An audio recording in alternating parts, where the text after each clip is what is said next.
तकलीद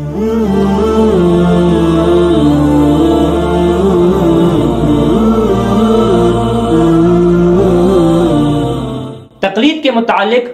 अमूमन इस किस्म के सवालात किए जाते हैं कि आजकल जो मुक़ल्लिदीन हैं वो इमाम अबू हनीफा, इमाम शाफी, मालिक और अहमद बिन हंबल रहमतुल्लाह अलैह की तकलीद करते हैं। सवाल ये पैदा होता है कि जब इमाम अबू हनीफा रहमतुल्लाह अलैह तो बहुत बाद में आए हैं, इमाम अबू हनीफा रहमतुल्लाह अलैह से जो पहले का दौर है, सहाबा का दौर है और ताबीन का दौर है, तो वो किसकी तकलीद करते थे? अगर वो किसी की तकलीद नहीं करते थे तो आजकल के ज़माने में भी हमें तकलीद करने की ज़रूरत नहीं है। हम उसी की तरह जिस तरह के सहाबा और ताबईन मसाइल अखज़ किया करते थे, हम भी उसी तरह मसाइल अखज़ किया करेंगे। लेकिन इन लोगों को सहाबा कराम और ताबईन के ज़माने की मुकम्मल तफसील मालूम नहीं होती, क्योंकि असल में जो तकलीद का तरीक़ाकार था, असल में जो तकलीद की तारीफ है, किसी दूसरे से सवाल पूछना और उसके मुताबिक अमल करना, वही बगैर दलील के, यानी दलील न पूछी जाए, सिर्फ मसला पूछा जाए और उसके मुताबिक अमल किया जाए, इसको तकलीद कहते हैं। तो याद रखें कि नबी पाक सल्लल्लाहु अलैहि वसल्लम के ज़माने से ही सहाबा कराम में जो किसी कोई मसला पेश आता था और उस मसले के मुताबिक उनको कोई हुक्म मालूम करना होता तो उसके तीन तरीके होते थे। एक तरीका तो यही है कि जो नबी पाक सल्लल्लाहु अलैहि वसल्लम के करीब हैं वो जाके नबी पाक सल्लल्लाहु अलैहि वसल्लम से बराह रास्त सवाल पूछते और उसका हुक्म मालूम करते और उसी के मुताबिक अमल करते।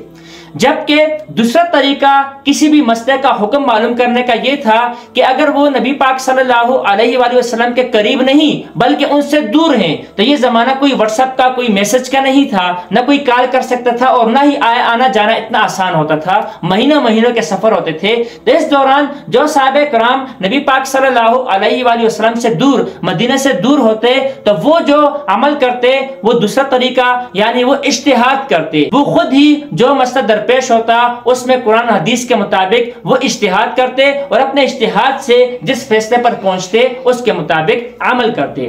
जबकि एक तीसरा तरीका उस दौर में मसाइल का हुक्म मालूम करने का यह था कि सहाबा कराम में या दीगर लोगों में जो मुसलमान थे उनमें इज्तिहाद जैसी सलाहियत मौजूद न थी और वो नबी पाक सल्लल्लाहु अलैहि वसल्लम से दूर होते, तो वो मसले का हुक्म मालूम करने के लिए इन्हीं मुज्तहिदीन से, यानी जो सहाबा में मुज्तहिद और इज्तिहाद के दर्जे तक पहुंच चुके थे, उनके पास आते, उनसे सवाल पूछते और वो जो उनको हुक्म देते और वो जो उनको फैसला सुनाते उसी फैसले के मुताबिक वो अमल करते। यानी नबी के जमाने में तीन तरीके से मसाइल अखज़ किए जाते थे, बराह रास्त रसूलुल्लाह सल्लल्लाहु अलैहि वसल्लम से, या इज्तिहाद करके, या जो रसूलुल्लाह के पास भी नहीं और इज्तिहाद की सलाहियत भी नहीं रखते वो तकलीद करते, वो दूसरे से सवाल पूछते। और जब नबी पाक सल्लल्लाहु अलैहि वसल्लम दुनिया से पर्दा फरमा गए, अब दुनिया में जो मुसलमानों की जमात थी उनको कोई मसला दरपेश आता तो दो ही तरीके राइज थे। एक ये कि वो इज्तिहाद करते, दूसरा ये जिनमें इज्तिहाद की सलाहियत न होती वो तकलीद किया करते थे। सहाबा कराम के जमाने से लेकर तकरीबन दूसरी सदी के आखिर तक ये सिलसिला जारी रहता कि जिसको भी सवाल पूछना होता वो किसी इज्तिहाद वाले, किसी मुज्तहिद से जाके सवाल पूछा करते थे। लेकिन इस दौर में भी किसी एक शख्स की तकलीद या किसी एक शख्स के इज्तिहाद पर ही पूरा पूरा अमल करना मुश्किल होता, क्योंकि इस दौर में बाकायदा तौर पर जो मसाइल होते थे, जो फिक़्ह होती थी, उन मसाइल को, इन फिक़्ह को लिखा नहीं जाता था। जिनसे सवाल पूछते वो जवाब दे दिया करते थे। अब किसी एक मुज्तहिद के तमाम मसाइल में उनकी राय क्या है, उनका फतवा क्या है, ये मालूम करना बहुत ही मुश्किल बल्कि नामुमकिन था कि एक मुज्तहिद ने तमाम इस मसले में, इस मसले में, फलां मसले में, फलां मसले में उसके क्या क्या हुक्म है, तो हर मसले के मुतालिक जबकि तदवीन नहीं हो चुकी, कोई किताब नहीं लिखी गई, तो उसके तमाम मसाइल मालूम करना मुश्किल था। इसीलिए उस दौर में जिस एक मुज्तहिद से एक मसला पूछ लिया, फिर कहीं और मसला दरपेश आया, अगर कोई और मुज्तहिद उनको मिल जाता उससे भी मसला पूछ लिया करते थे और उसके मुताबिक अमल कर दिया करते थे। और ये जो है तकरीबन दूसरी सदी हिजरी के आखिर तक ये सिलसिला जारी रहा। दूसरी सदी हिजरी में बाकायदा तौर पर मुज्तहिदीन जो थे उन्होंने बाकायदा तौर पर जो उसूल और फुरूई दीन थे इनकी बाकायदा तौर पर तदवीन शुरू कर दी, बाकायदा तौर पर किताबों में लिखना शुरू कर दिया। और जब ये तदवीन शुरू हुई उस दौर में सिर्फ आजकल की तरह सिर्फ 4 अइम्मा नहीं बल्कि बहुत से अइम्मा इकराम थे, बहुत से मुज्तहिदीन थे, उनकी किताबें मौजूद थी, उनके बाकायदा तौर पर दर्स हुआ करते थे, इन्हीं से लोग मसाइल पूछते, उन्हीं की लोग तकलीद किया करते थे। इस दौर में तकलीद सिर्फ 4 अइम्मा की नहीं बल्कि दीगर जितने वहां पे अइम्मा मौजूद थे, जितने वक्त के मुज्तहिदीन मौजूद थे, उनकी भी तकलीद की जाती थी। और यह सिलसिला दूसरी सदी हिजरी से चौथी सदी हिजरी तक जारी रहा। लेकिन जब चौथी सदी हिजरी आई तो चौथी सदी हिजरी तक जितने भी बाकी अइम्मा थे इनकी किताबें तकरीबन मफकूद हो चुकी थीं। कुछ मसाइल में उनकी किताबें मौजूद थी लेकिन शरीयत मुताहिरा के तमाम मसाइल के ऊपर उनकी किताबों में मौजूद होना और इस तरह उनके मुतालिक उनकी राय क्या थी, उनके दलाल क्या थे, और वो न मिल सके। तकरीबन ज्यादा से ज्यादा उनकी किताबें मफकूद हो चुकी थी।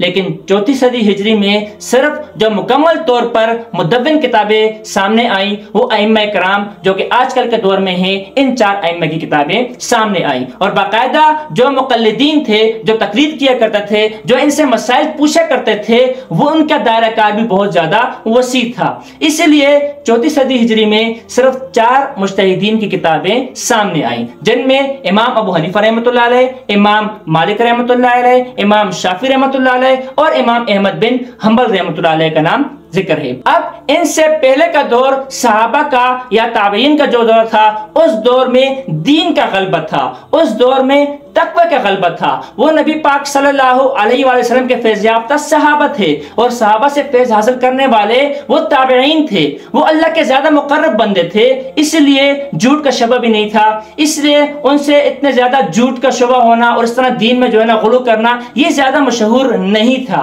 इसलिए वो अगर शख्सी तकलीद नहीं किया करते थे, वो एक मसला एक से दरियाफ्त करते, दूसरा मसला दूसरे से दरियाफ्त करते और उसके मुताबिक अमल करते, असल में वो दीन के मुताबिक अमल कर रहे थे। लेकिन बाद में जो बेदीनी का गलबा हुआ और इसी तरह बहुत से मौजू अहदीस का सामना हुआ, किस्म किस्म की हदीसें गढ़ी गई जिसको नबी पाक सल्लल्लाहु अलैहि वसल्लम की तरफ मंसूब किया गया। अब जरूरी हुआ जो हवस के पुजारी हैं और जो दीन के ऊपर अमल करना नहीं चाहते बल्कि अपनी ख्वाहिश के मुताबिक अमल करना चाहते हैं, अब जो हवस के पुजारी थे वो जब किसी एक मुज्तहिद से किसी एक मसले में कोई राय दरियाफ्त करते, मालूम करते, उसको मसला बताया जाता, वो उसके मुताबिक अमल कर लेते थे। लेकिन इसी मुज्तहिद से जब कोई और मसला वो पूछते और वो जब जवाब देते और वो जवाब इस पूछने वाले को पसंद ना आता या इस पूछने वाले को उसमें ज़ाहिरन कोई नुकसान नजर आता तो वो इस मुज्तहिद को छोड़कर किसी दूसरे मुज्तहिद के पास जाते, उससे वो सवाल पूछते। अगर दूसरे मुज्तहिद के जवाब में इसको कोई फायदा नजर आता, कोई राह इसके हवस के मुताबिक निकलती तो ये वहां से कोई राह पा लेता था। अगर उससे मालूम ना हो सकता था, अगर वो भी इसके राय के मुताबिक जवाब ना देता तो तीसरा मुज्तहिद के पास जाते। तो गोया के अब वो तकलीद नहीं कर रहे थे और तकलीद इसलिए नहीं कर रहे थे कि उनको दीन का मसला मालूम हो, बल्कि वो अपने लिए कोई राह हमवार करना चाह रहे थे, अपने लिए कोई जवाज का रास्ता मालूम करना चाह रहे थे। इस तरह जब बेदीनी का गलबा हुआ तब मुसलमानों ने मुत्तफिका तौर पर एक फैसला किया। तो उस दौर के जो मुफक्किरीन थे, उस दौर के जो मुज्तहिदीन थे और उस दौर के जो बड़े बड़े उलमाए कराम थे, उन्होंने आपस में एक मुत्तफिका फैसला किया। और नबी पाक सल्लल्लाहु अलैहि वसल्लम की भी हदीस मुबारक है कि मेरी जो उम्मत है वो कभी भी जो गुमराही है उस पर मुत्तफिक न होगी, यानी छोटी छोटी गुमराह जमातें तो इसमें से बनती रहेंगी, लेकिन मेरी जो उम्मत मजमूआ तौर पर है तो मजमूई तौर पर ये उम्मत एक राय रास्त पर रहेगी, सीधे रास्त पर रहेगी। अब यहाँ पर भी उम्मत के बड़े मुफक्किरीन ने बैठ के ये फैसला किया कि जब एक शख्स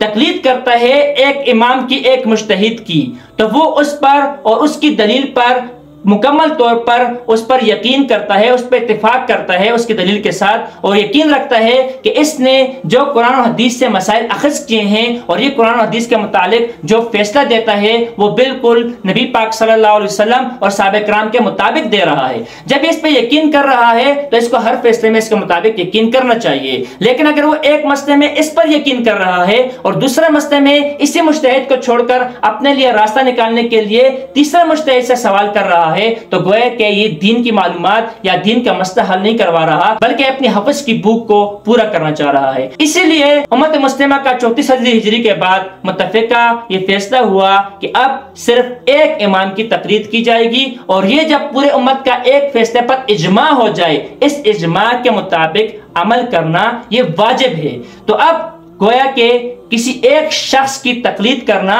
ये वाजिब है, और वाजिब का तर्क करने वाला ये बिल्कुल राय रास्त से हट जाता है।